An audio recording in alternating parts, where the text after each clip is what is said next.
30টা রমজান 3 ভাগে বিভক্ত করা হয়েছে। প্রথম 10টি রহমতের, দ্বিতীয় 10টি মাগফিরাতের, তৃতীয় 10টি নাজাতের। এখন আমি যদি বলি প্রথম 10টি ফল ব্যবসায়ীদের, দ্বিতীয় 10টি মার্কেট ব্যবসায়ীদের, তৃতীয় 10টি পরিবহন ব্যবসায়ীদের, তাহলে কেমন হয়? চলুন পুরো ভিডিওতে আমরা আজকে সেই কথাগুলোই তুলে ধরব। আশা করি আমাদের সঙ্গে থাকবেন। আমি যদি বলি রহমতের 10টি হচ্ছে যারা কাঁচামাল ব্যবসায়ী, ফল ব্যবসায়ী আছেন তাদের জন্য, এবং মাগফিরাতের 10টি রমজান যারা কাপড় ব্যবসায়ী, যারা জুতা ব্যবসায়ী তাদের জন্য, এবং নাজাতের 10টি রোজা হচ্ছে যারা পরিবহন ব্যবসায়ী আছে, পরিবহন মানে ট্রান্সপোর্টের ব্যবসায়ী আছে তাদের জন্য।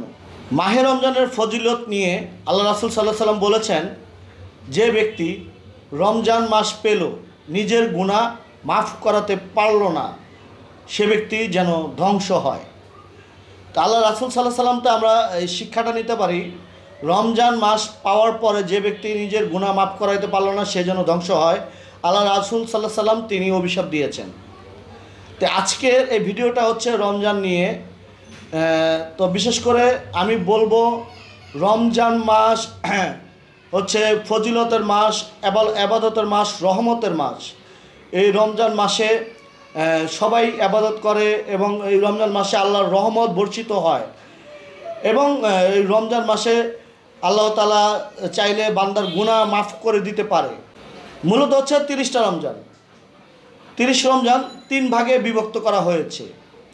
প্রথম 10 রমজান হচ্ছে রহমতের, দ্বিতীয় 10 রমজান হচ্ছে মাগফিরাতের, তৃতীয় 10 রমজান হচ্ছে নাজাতের। এখন আমি যদি বলি বিশ্বের অন্য অন্য দেশগুলোতে রমজান আসলে নিত্য প্রয়োজনীয় জিনিসের দামগুলো তারা সীমিত রাখে এবং দাম বাড়ায় না, কিন্তু বাংলাদেশে তার ঠিক উল্টাটা। রমজান আসলেই কাঁচামাল এবং ফল এগুলোর দাম বৃদ্ধি পেয়ে যায়, এবং যারা মার্কেট ব্যবসায়ী আছে, কাপড় ব্যবসায়ী, জুতা ব্যবসায়ী, তাদের তো প্রায় এক বছর না খেয়ে থাকে, 1 বছরের খাবার এই রমজানে খায়। 1 বছর না খেয়ে থাকে, সে 1 বছরের খাবারগুলো রমজানে খায়। এবং যারা পরিবহন ব্যবসায়ী আছে তারা এই রমজানে 1 বছরের ইনকাম তারা এই রমজানে উসিল করে নেয়। তো আমি বলবো 30টা রমজান 3 ভাগে বিভক্ত করা হয়েছে, রহমত, মাগফিরাত এবং নাজাত। কারণ রমজান আসলেই বাংলাদেশে দেখা যায় কাঁচামাল এবং ফল ফ্রুট যেগুলো রয়েছে এগুলোর দাম বেড়ে যায়।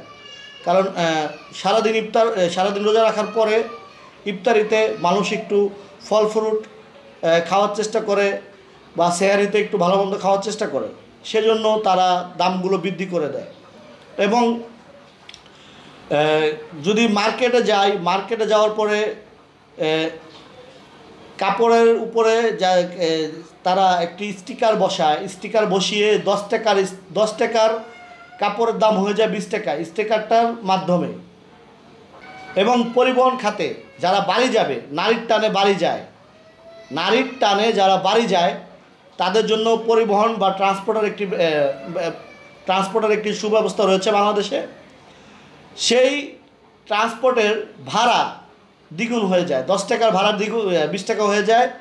এবং কি অনেক ক্ষেত্রে টিকিটও পাওয়া যায় না, টিকিটও পাওয়া যায় না। আমরা দেখে থাকি ঈদ আসলে ট্রেনের ছাদে ঝুলে মানুষ যাচ্ছে এবং বাসের ছাদে করে মানুষ যাচ্ছে, ঈদ আসলে এগুলো দেখা যায়। তো এই বাসের ছাদে করে যারা যায় তারা জীবনের কতটা ঝুঁকি নিয়ে যায়, ট্রেনের ছাদে করে যায় যারা তারা জীবনে কতটা ঝুঁকি নিয়ে যায়। আমরা দেখেছি অনেক মা বোনেরাও আছে ট্রেনের ছাদে করে যায়, এবং আমরা দেখেছি অনেক মা বোনেরা আছে বাসের ছাদে করে যায়। কতটা ঝুঁকি নিয়ে যায়, নারীর টানে বাড়ি যায়, বাড়ি যেতেই হবে। বছরে একটা ঈদ, বাবা মা ভাই বোন আত্মীয় স্বজন পাড়াপড়শি সকলেই গ্রামে থাকে, সকলের সাথে কৌশল বিনিময়, শুভেচ্ছা বিনিময়, ভালো মন্দ কথাবার্তা হবে। তো সেজন্য সকলেই নারীর টানে বাড়ি যাওয়ার চেষ্টা করে ঈদ আসলে। আর এই ঈদ আসলেই ট্রান্সপোর্টের ব্যবসা দ্বিগুণ, কাপড় চোপড়ের ব্যবসা দ্বিগুণ, এবং যারা কাঁচামাল সবজি ব্যবসায়ী ফল ব্যবসায়ী আছে তাদের ব্যবসা দ্বিগুণ। আমার এই কথাগুলো আপনাদের অনেকের খারাপ লাগতে পারে, অনেকের ভালো লাগতে পারে।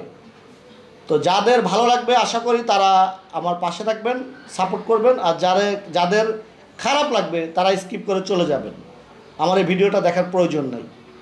আর যাদের ভালো লাগবে তারা পাশে থাকবেন, সাপোর্ট করবেন। এ ধরনের ভিডিও আমি ইনশাল্লাহ ভবিষ্যতে বানানোর চেষ্টা করব।